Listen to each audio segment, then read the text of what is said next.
রাষ্ট্রভাষা বাংলার দাবিতে পাকিস্তানি শাসকের বুলেটের সামনে দাঁড়িয়ে যারা জীবন উৎসর্গ করেছিল, যাদের আত্মত্যাগে বাঙালি পেয়েছে বাংলা ভাষার অধিকার, ফুল আর শ্রদ্ধায় তাদের স্মরণ করেছে জাতি। অমর একুশের প্রথম প্রহরে শহীদ মিনারে ভাষা শহীদদের প্রতি বিনম্র শ্রদ্ধা জানিয়েছেন রাষ্ট্রপতি মোহাম্মদ শাহাবুদ্দিন ও অন্তর্বর্তীকালীন সরকারের প্রধান উপদেষ্টা প্রফেসর মোহাম্মদ ইউনূস। এ সময় উপদেষ্টারা নিজের প্রতিক্রিয়া ব্যক্ত করেন। ঐক্যবদ্ধ থাকতে হবে আমাদের এই মুহূর্তে, এটা আমাদের প্রায়োরিটি, না হলে আমরা পথ হারিয়ে ফেলব। আজকের এই শহীদ দিবসে এটাই আমাদের ঘোষণা, এই মুহূর্তে আমাদের ঐক্যবদ্ধ থাকতে হবে। সাম্প্রদায়িক সম্প্রীতির যে ঐতিহ্য আছে এটা আমরা ধারণ করব, লালন করব। এরপর ভাষা শহীদদের প্রতি শ্রদ্ধা জানাতে রাজধানীর কেন্দ্রীয় শহীদ মিনারে ভোর থেকে ঢল নামে মানুষের। প্রভাত ফেরিতে রাজনৈতিক, সামাজিক ও সাংস্কৃতিক সংগঠনের পাশাপাশি সামিল হন নানা শ্রেণী পেশার মানুষ। শিশুরা মা বাবার হাত ধরে স্মৃতি মিনারে ভিড় জমায়। আমি আজকে শহীদ মিনারে ভাষা দিবস উপলক্ষে এসেছি। রাজনৈতিক দলের নেতারা বলেন, ভাষা আন্দোলনের উপর ভিত্তি করেই মুক্তিযুদ্ধের ভিত্তি রচনা হয়েছিল। শহীদদের আকাঙ্ক্ষায় দেশকে গড়ে তোলার প্রত্যয় ব্যত্যয় করেন তারা। আজকে একটা জাতীয় দিবস, আমরা দলমত নির্বিশেষে সবাই আমাদের ভাষা শহীদদের প্রতি সম্মান এবং শ্রদ্ধা জানাই।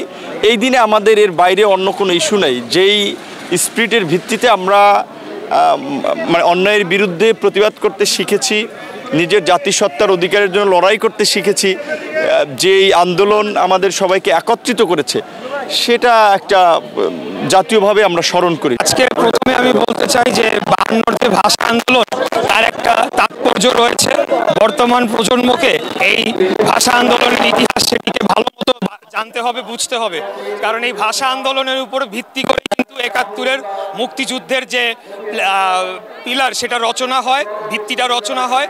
এবং আপনারা আবারও দেখেছেন যে 2024 সালে আবারও ছাত্রদের আন্দোলনের মুখেই কিন্তু আমরা ফ্যাসিবাদ মুক্ত হয়ে জনগণের অধিকার সংরক্ষিত হয়। অতএব আমাদেরকে বুঝতে হবে যে বাংলাদেশের জনগণ তাদের অধিকারের বিষয়ে সোচ্চার, বিশেষ করে তরুণ প্রজন্ম, নতুন প্রজন্ম, তারা পুরানো ধাঁচের যে একটা হানাহানির রাজনীতি সেটার থেকে বের হয়ে আসতে চায়। আমি চাই বাংলা ভাষা শিল্প, সাহিত্য, কবিতায়, ছন্দে আরও ঋদ্ধ হোক। এবং দ্বিতীয় চাওয়া হচ্ছে যে বাংলা ভাষাভাষী লোকের সংখ্যা পৃথিবীতে এখন সম্ভবত 28 কোটি। এটা সোয়াপ ল্যাঙ্গুয়েজের 2022 সালের প্রতিবেদনে এরকমই একটা নিউজ আমরা দেখেছি। আমরা আশা করি এবং প্রত্যাশা করি বাংলা ভাষাভাষী লোকের সংখ্যা পৃথিবীতে আরও বৃদ্ধি পেয়েছে।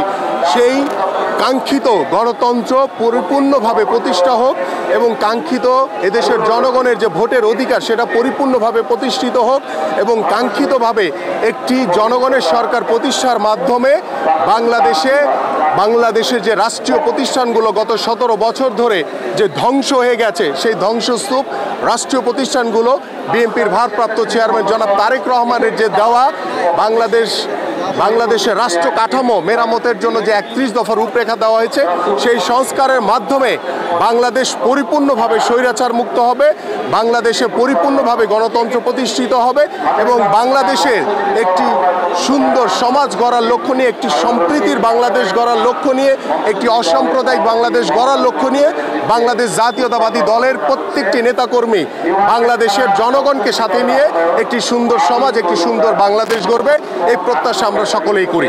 বিশ্ববিদ্যালয়ের শিক্ষার্থীরা, শিক্ষকরা এবং সকল শ্রেণীর মানুষ এক কাতারে দাঁড়িয়ে শহীদদের প্রতি শ্রদ্ধা নিবেদন করেছেন। 21শে ফেব্রুয়ারি অমর স্মৃতির মাধ্যমে আমাদের একতা ও ঐক্যের বার্তা আজও বিশ্বের কাছে পৌঁছে যাচ্ছে। 21-এর প্রথম প্রহরে শহীদ মিনারের সামনে আমি এই মুহূর্তে আছি।